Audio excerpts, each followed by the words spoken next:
speculators are having access to forests more than businesses.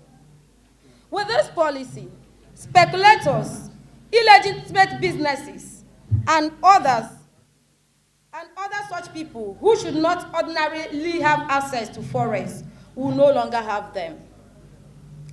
This policy of the CBN can, in other words, be referred to as a policy to take dollars from illegal hands and put it in the legal hands. So terrorists, criminals, kidnappers, speculators, and indeed looters are going to be denied access to forests. This policy is a policy that is long overdue, and the CBN needs the support of everyone. It is our patriotic duty to make sure that this policy works effectively. The commercial banks must be supervised. That is what we are saying. Further, this policy did not shut down the BDC, neither did it stop them from trading in forex.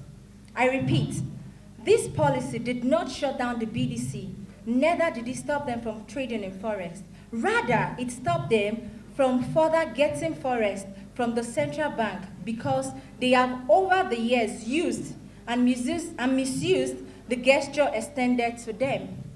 Nigeria cannot be working for the benefit of only a few greedy people against the interest of the nation itself and the majority of the citizens. Nigerians who need dollars genuinely should please go to their banks, do the relevant documentation, and get forex. We cannot continue living in our old ways as the only country in the world where the central bank directly sells forex to bureau de change operators. It's no longer a news that terrorists, kidnappers, bandits, and all sorts of criminal organizations operate in this country, access any amount of foreign exchange which they require from the BDCs, otherwise known as the Bureau de Change, and then use this same money to acquire all sorts of weapons to continue in their criminal enterprise of terrorizing Nigerians. Simply put, if their access to forex is limited, they can only access forex upon proper documentations and certain declarations in line with international best practices. In the long run, their terrorist enterprise will no longer be lucrative as they will not be able to get weapons. We are not unaware of the fact that the average person in the forest business is called a bookie.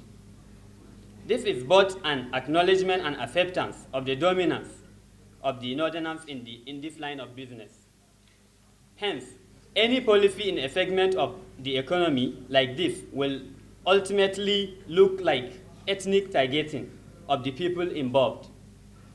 The current trending herdsmen will immediately make northerners interpret it as herdsmen issue. Herdsmen issue will immediately make northerners interpret it as ethnic targeting. We must state categorically that this policy was not targeted at any ethnic group.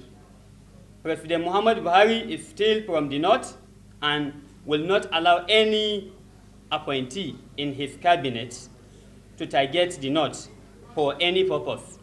In fact, the president will not allow any ethnic group in Nigeria to be targeted, no matter from which region. The insecurity ravaging the north today is what the central bank has targeted and not the people of the north. This policy will make the kidnapping of students in their schools not to be lucrative anymore because they cannot convert this money to dollars, with which they can buy arms and ammunition to attack our villages and endanger our lives. With this policy, Boko Haram will soon come to an end. So, we,